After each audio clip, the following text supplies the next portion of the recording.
All right, fellow teachers, these are for you.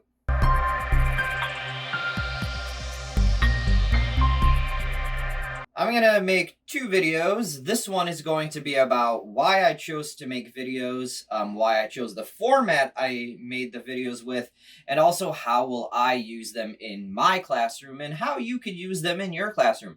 The second video is going to be about, well, how to actually make these, the process that I use, and then also what is like a budget option that anybody can do without any fancy equipment.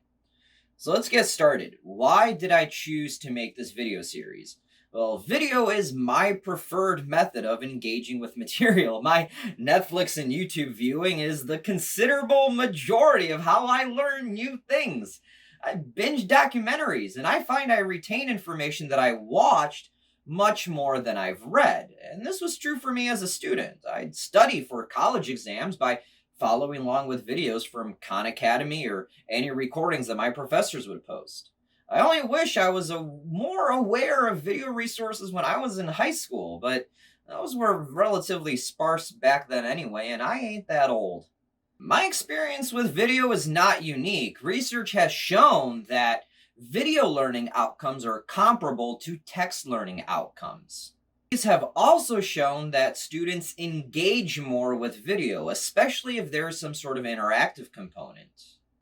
Another part about why I chose to make this series is because I moonlight as a photographer, so I already had a lot of general know-how of how making media works, and I have access to a bunch of software. Now, it's not to say there wasn't a learning curve, and there were a bunch of things I had to buy to make these videos happen, but I believe the investment is worth it because remote learning resources are growing in importance. With the coronavirus outbreak happening slap near the middle of my school year, I was able to adapt quickly by making screencasts for students and utilizing Bozeman videos and other resources. However, I wanted my students to have a video resource that is specific to their class, to my classroom, and the somewhat personal connection of seeing, well, their actual teacher on the screen. So I made these videos with my students in mind. Environmental science favors those with experiences in nature, hiking, camping, maybe even gardening, whatever. My kids are city kids in Chicago, and a fair number of them actually never stepped foot outside of the city. So I needed to give all my students some sort of basic background in environmental issues that they're not always exposed to. So why did I choose the format I chose? Well, when planning out this series, I looked through the format used by a lot of YouTubers and other educators and categorized videos into four main groups: the screencast, the documentary, the voiced over PowerPoint, and infotainment. Now, the screencast is by far the most popular choice amongst video resources. It's utilized by Khan Academy and Mr. Anderson from Bozeman Science, and this one is actually supported by research to be the most engaging for students.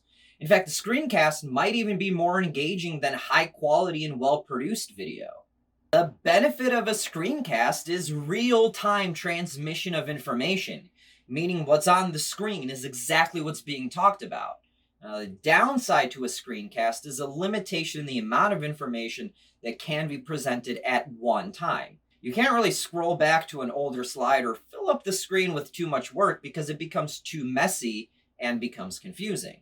The documentary is a long-form, deep dive into a single topic. Now, this doesn't necessarily have to be like the super long and much-loved Cane Toads documentary. It could be a bit shorter. For example, virtual tours of a water treatment facility. I would count those as a documentary. The benefit is the presentation of all the possible information about a topic. Now, the downside is the length. Research has also suggested that engagement with any sort of video resource begins to dwindle after about 6 minutes. So moving on to a different topic as soon as possible is, well, important for an appropriate resource for students. The voice over PowerPoint is terrible. Sure, you get to pass on a lot of information, but it is boring. I've had virtual professional developments that were a voice over PowerPoint about why lectures are an ineffective teaching strategy. I'm sure the irony was lost on the presenter. Don't do this. Even your most enthusiastic students will skip through these and just read the text to fill out any potential follow along that you give them, a worksheet or whatever. It's no better than just posting your lecture notes. Infotainment are the videos that are both informative and seek to entertain. I throw the Amoeba Sisters into this, but definitely infotainment is the most popular video format on YouTube.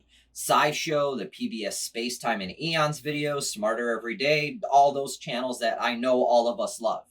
These are my absolute favorite to watch, and I'm sure you may have noticed that I picked up a lot of my editing cues from SciShow. So when picking a format to make my own video series, I decided on a combination of screencast and infotainment with documentary bits that I titled A Closer Look. It was important to me to be entertaining to my students, as I know, as a teacher, I'm competing for attention with many distractions, social media, video games, or other less educational YouTube videos.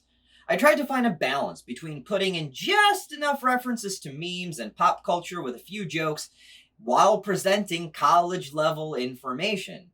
Is it perfect? No! Some of my videos are a bit dry and they definitely exceed the suggested 6-minute mark, but well, my kids are AP students and we're allowed to have higher expectations for them.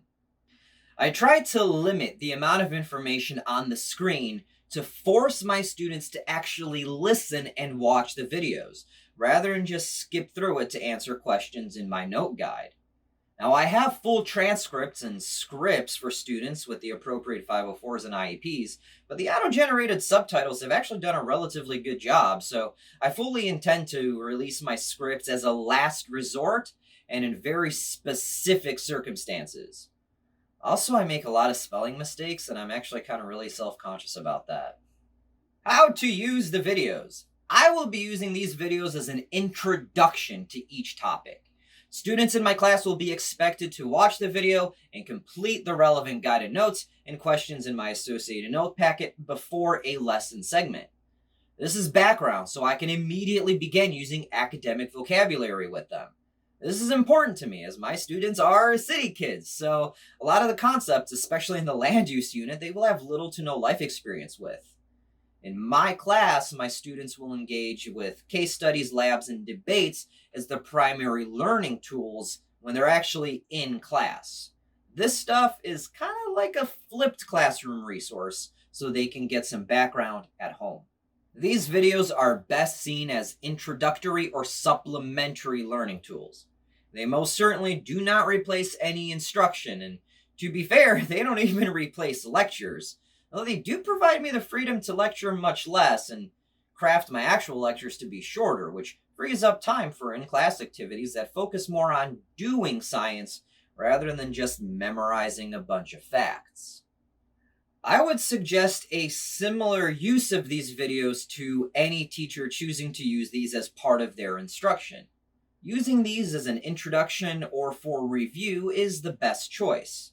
My note guide will be available on Teachers Pay Teachers, mostly to recuperate some costs associated with the making of these videos, which included lights, green screen, and a hefty computer hardware upgrade. But I'm also happy to provide it to colleagues who want it for free. We're all just here to make the world a better place to learn, and I'm dedicated to being part of that. I know remote learning will create a lot of challenges in adapting our instruction. Hopefully, I can make that part of your life at least a little bit easier. The next For Teacher video will explain how I made these videos, along with all the software I use. I'll also include a quick guide for making these videos on a tight budget with mostly free tools. It won't be a full tutorial or anything, those are easily found on YouTube anyway, but it would be a sort of jumping board for you to make your own videos that are relevant to your students. And it's really not as tough as it looks, and if nobody watches these videos except for my kids, I'm happy. I would love to see every single teacher make their own videos relevant to their own class and their own teaching philosophy for their own students. But until then, go team!